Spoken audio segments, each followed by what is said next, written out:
Stuart Hall's essay, The Work of Representation, explores the intricate relationship between language, culture, and meaning in the process of representation.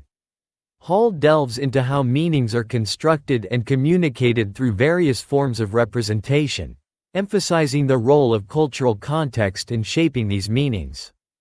The concept of representation. Hall begins by defining representation as the process through which meaning is produced and exchanged in society. He distinguishes between the reflective view, which sees representation as a mere reflection of reality, and the constructivist view, which understands representation as an active process that shapes and constructs meanings. Hall advocates for the constructivist approach, arguing that representation is not a passive reflection but an active construction of reality. Language and meaning. Hall emphasizes the importance of language in the process of representation.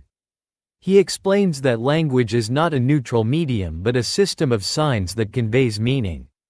According to Hall, words and symbols are not inherently meaningful, rather, their meanings are constructed through social and cultural contexts. This process involves a complex interplay between signifiers, words or symbols, and signifieds, concepts or ideas. The role of cultural context. The essay highlights the role of cultural context in shaping meaning. Hall argues that meanings are not fixed but are contingent on cultural and historical contexts. This means that the same representation can have different meanings in different cultural settings. The cultural context provides the framework within which representations are interpreted and understood. Encoding and decoding. Hall introduces the concepts of encoding and decoding to explain how messages are produced and interpreted. Encoding refers to the process by which media producers create and send messages, while decoding refers to how audiences interpret and make sense of these messages. Hall argues that this process is not straightforward. Audiences may interpret messages in ways that differ from the intended meaning due to various factors, including personal experiences and cultural backgrounds. Power and ideology. The essay explores the relationship between representation, power, and ideology. Hall argues that representations are not neutral but are influenced by power relations and ideological forces. He suggests that those in positions of power often have the ability to shape and control representations, thereby reinforcing dominant ideologies and maintaining social hierarchies. Negotiation and resistance. Hall also discusses the ways in which representations are negotiated and resisted. He acknowledges that audiences are not passive receivers of messages but actively engage with and interpret representations. This active engagement can lead to resistance and alternative interpretations that challenge dominant ideologies and power structures.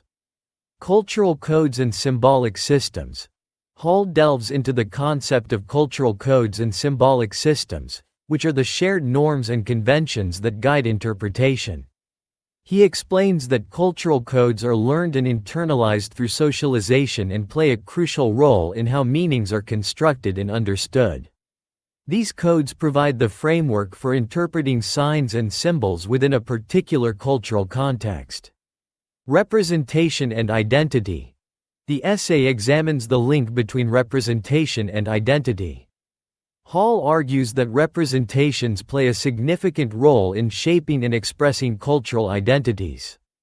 Media and cultural representations contribute to the construction of personal and collective identities, influencing how individuals and groups see themselves and how they are seen by others. Globalization in media. Hall also considers the impact of globalization on representation. He notes that globalization has led to the proliferation of media and cultural forms, which affects how representations are produced and consumed. This global context introduces new complexities in the representation process, as cultural meanings are negotiated across different regions and cultures. Hall's essay, The Work of Representation, offers a comprehensive analysis of how meanings are constructed and communicated through representation. By highlighting the active role of language, cultural context, and power in shaping representation, Hall challenges simplistic notions of representation as mere reflection. His work underscores the importance of understanding representation as a dynamic process influenced by cultural, social, and ideological factors, and it provides valuable insights into the ways in which representation shapes and is shaped by societal forces.